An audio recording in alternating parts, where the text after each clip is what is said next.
Olá pessoal, esta videoaula é para a disciplina de Teoria da Computação. Nesta videoaula falarei sobre a máquina de Turing.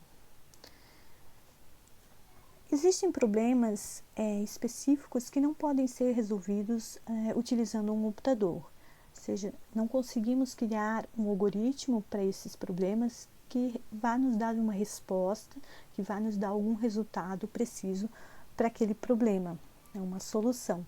Esses problemas, dentro da teoria da computação, são chamados de indecidíveis.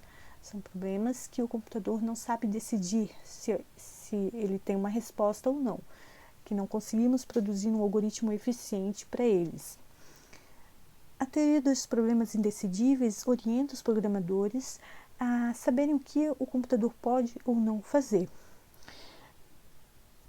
O problema da parada uma questão clássica da teoria da computação que ilustra essa área dos problemas da decidibilidade. Então a gente tem a pergunta: esse programa com essa entrada imprime Hello World? O que nós queremos saber? Se eu tiver um programa que imprima o texto Hello World e eu passar esse programa como um parâmetro para outro programa, para outro algoritmo, e também passar as entradas iniciais para esse outro algoritmo, eu saber se esse algoritmo vai em algum momento parar ou não. Ele vai conseguir executar ou não aquela função. Então esse exemplo aqui é um algoritmo muito simples. Visualmente sabemos que ele vai em algum momento imprimir o texto Hello World, que ele vai parar e imprimir esse texto. Mas para alguns algoritmos fica mais difícil saber se ele vai conseguir imprimir ou não a palavra Hello World, o texto Hello World. Esse exemplo aqui, o último teorema de Fermat, expresso como um programa. Ele tenta calcular, então, uma solução inteira para a expressão, para a equação de x elevado à potência n mais y elevado à potência n, que seja igual a z elevado à potência n.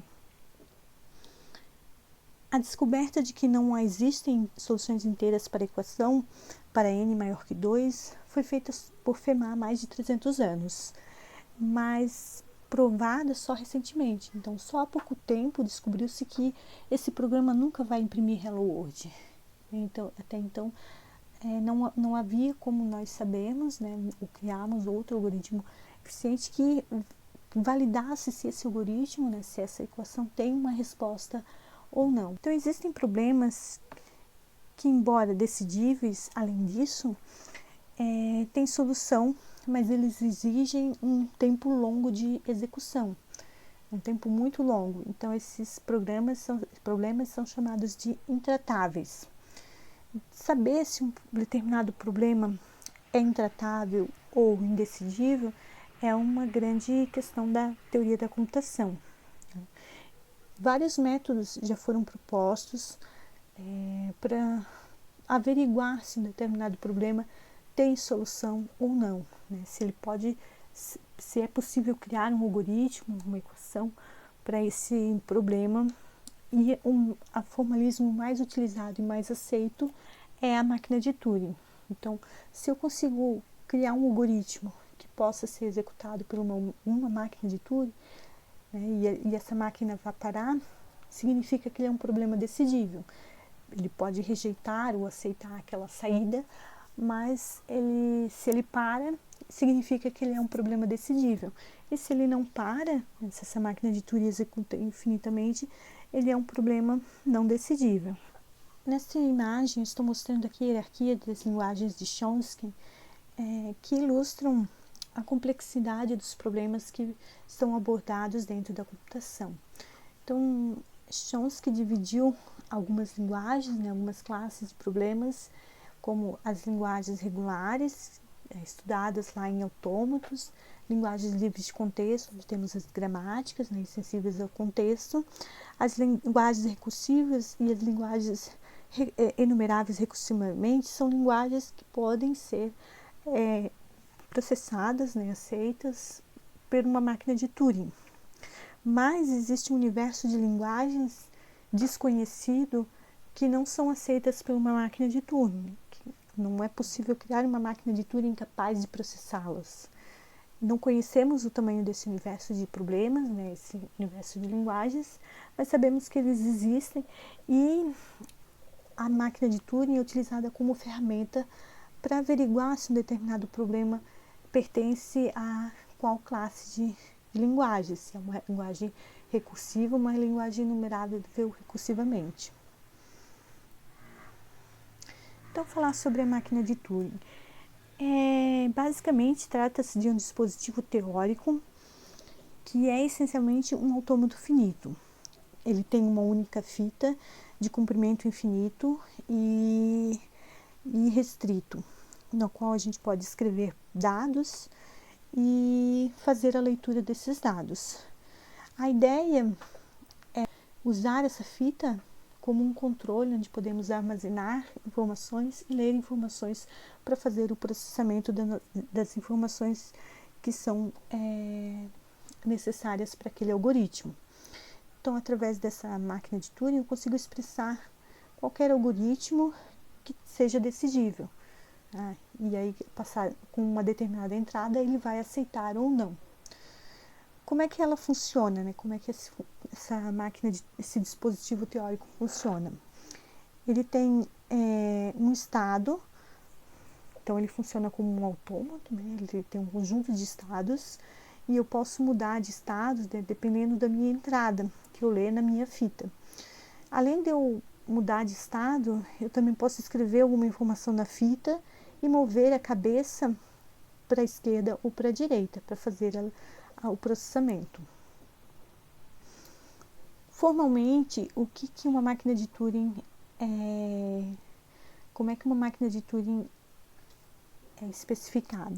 Então, uma máquina de Turing é composta por um conjunto finito de estados que vão determinar os estados que a máquina pode percorrer, um alfabeto de entrada, representado pelo sigma, o alfabeto da fita, que podem conter símbolos da entrada, mas eu posso criar um alfabeto específico para escrever elementos na fita, uma função de transição delta, um estado inicial, eu tenho que determinar o estado inicial, e um símbolo para eu marcar o início e o fim do texto que eu estou lendo na minha fita.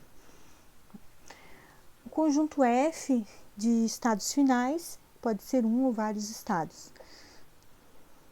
Como é que é a função delta, a função de transição da máquina de Turing? Ela tem como entrada dois parâmetros, que é o estado atual da máquina de Turing e o símbolo que está lendo na fita, que é o X. A saída vai ser uma tripla, então vão ser 3 informações. Primeira informação, P, é o estado para qual o autômato vai mudar, ele pode continuar no mesmo estado. O Y, o segundo parâmetro, é o que ele vai escrever na fita, né? Ele pode escrever um símbolo novo na fita, sobrescrever aquilo que está na fita, ou manter aquela informação que já leu na fita. E por último, né, o terceiro parâmetro D é a direção, para onde eu vou mover a minha cabeça, se eu vou para a esquerda ou se eu vou para a direita. Então aqui eu coloquei um exemplo de uma especificação de uma máquina de Turing para ler a linguagem 0 na N e 1 na N, ou seja, eu tenho o mesmo número de zeros e uns para N maior que 1, N maior ou igual a 1. E aí, para construir essa máquina, eu especifiquei ali 5 estados, né, Q0, Q1, sendo que o Q0 é o estado inicial e o Q4 é o estado final. Símbolos de entrada é 0 e 1, né, são os símbolos que vão estar escritos inicialmente na fita. E os símbolos da fita, além do 0 e 1, né, que são os símbolos de entrada, também vão conter o X e o Y e o B. O X eu vou utilizar para escrever quando eu ver um 0 na entrada, e o Y para marcar quando eu ver um 1, e o B para marcar o início e o fim da minha entrada sobre a fita. O estado inicial é o Q0 e o símbolo branco, né, o que marca esse início e o fim, é o B. O estado final, então, é o Q4. Aqui estão as minhas transições, né, então, para o estado inicial Q0, se eu ver um 0 na fita, eu vou mudar para o estado Q1 e marcar um X na fita e mover para a direita. Se eu estiver no estado Q0 e ver um Y escrito na fita, eu vou mover para o estado Q3, né? Eu vou mudar para o estado Q3, manter o Y na fita e mover a cabeça para a direita. E assim, todas as outras transições que eu posso executar de acordo com o estado que eu estou e o estado e o texto que eu leio na fita, a entrada que eu leio na fita. Até que eu consiga chegar lá no estado Q4, né, que é o estado final. E aí, se eu conseguir chegar no estado Q4, então eu aceito aquela minha entrada e paro a execução. Eu vou ilustrar, então, como é que seria essa execução para ficar mais claro, né, essa mudança essas transições da máquina de Turing. Então, aqui tem um exemplo visual de como que seria essa máquina de Turing. Então, eu tenho ali representando o estado atual, que é o Q0, e embaixo representando a fita. A seta aponta para a posição, né, para a cabeça onde que eu estou lendo. Então, o B ali marca o início da minha entrada e também marca o fim. E aí a minha entrada está entre esses dois caracteres, né, esses dois símbolos. Então, inicialmente a minha máquina de Turing, ela está apontando, né, ela está apontando a cabeça de leitura para a primeira letra, né, o primeiro símbolo da minha entrada, que é o 0. Uma forma de representar isso formalmente é através dos instantâneos de máquina de Turing. Esses instantâneos, semelhantes aos instantâneos da tômados de pilha, indicam tanto o estado da máquina quanto o que está escrito na fita. Então, ali no instantâneo inicial aparece o estado Q0, que é o estado que eu estou, e logo após a direita aparece toda a minha entrada. Então, o estado atual da máquina de Turing vai aparecer sempre imediatamente antes a posição que eu estou lendo na minha entrada. Então, ele aparece inicialmente no início da minha entrada, porque eu não li nenhum elemento. E aí, conforme eu vou movendo a minha cabeça de leitura na minha máquina de Turing, eu também vou movendo nos meus instantâneos. Então, nesse primeiro momento, eu vou verificar qual transição que eu vou utilizar. Né? Olhando daquela minha tabela de transições, a única transição que eu tenho possível é quando eu estou no estado Q0 e vejo um 0, é eu ir para o estado Q1, marcar um X na fita e mover a cabeça de leitura para a direita. E é isso que acontece. Então, agora a minha máquina de Turing está no estado Q1 e a cabeça de leitura está apontando para o próximo 0 da entrada, né? A próxima posição da minha entrada. Aqui nos instantâneos, eu represento esse movimento, né, essa transição, com esse símbolo aqui, né, que denota esse movimento. Então, agora, o estado aparece aqui na segunda posição, né? Então, eu tenho o primeiro elemento que eu já li e já modifiquei para um X, o estado atual que eu estou, e logo à direita, né, imediatamente à direita, o estado, aparece o próximo elemento que eu vou ler, a próxima posição de entrada. Então, assim que vão ser representados instantâneos e eles vão ilustrar o estado atual da minha máquina de Turing. Então, o próximo movimento, né, eu vou verificar minhas transições e agora eu vou ver que quando eu estou no estado Q1 e vejo um 0, eu vou continuar no estado Q1, vou manter o 0 na fita e vou continuar indo para a direita. E aí, assim, o meu instantâneo também é alterado. Agora que eu tenho um 1 na minha entrada, eu vou utilizar outra transição. Então, nesse caso aqui, se eu tenho um Q1 e vejo 1 na minha fita, eu vou mudar para o estado Q2, vou marcar um Y na fita e vou voltar para a esquerda. Então, a minha fita vai ficar dessa forma.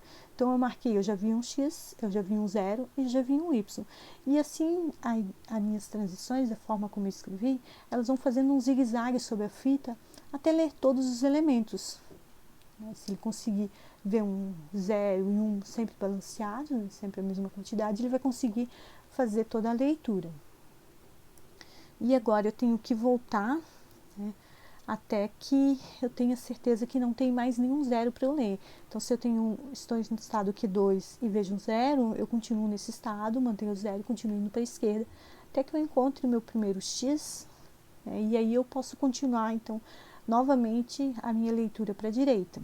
Então, estou no estado Q2, vi um primeiro X, né, à minha esquerda, eu volto para o estado Q0 para reiniciar a minha leitura, né. Então, aí eu reinicio as transições que eu estava no início, utilizando no início. E aí eu mantenho aqui o X na fita e agora eu volto para a direita.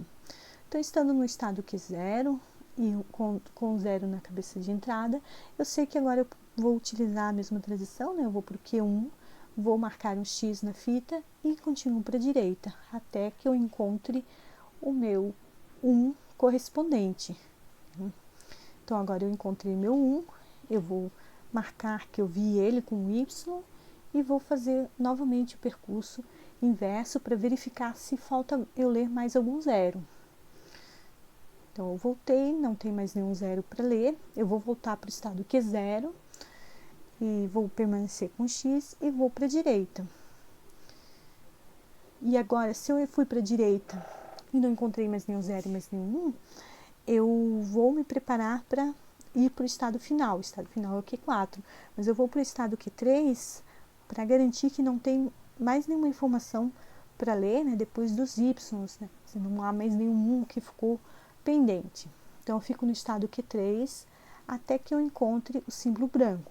Então, aí eu sei que eu não tenho mais nada para ler. E aí, se eu estou no estado Q3 e vejo um branco, eu sei que eu fiz a minha leitura de forma completa. E aí eu finalizo a minha linguagem, né? Eu finalizo o meu processamento e aceito aquela entrada para aquela máquina de Turing. Então, esse é o formalismo que me permite expressar qualquer algoritmo que possa ser executado por um computador. Se eu não consigo criar uma máquina de Turing para um determinado problema, significa que esse problema possivelmente não é decidível. Não existe um algoritmo capaz de que o computador possa executar para resolver esse algoritmo. Então, era isso para essa aula, pessoal. Até a próxima.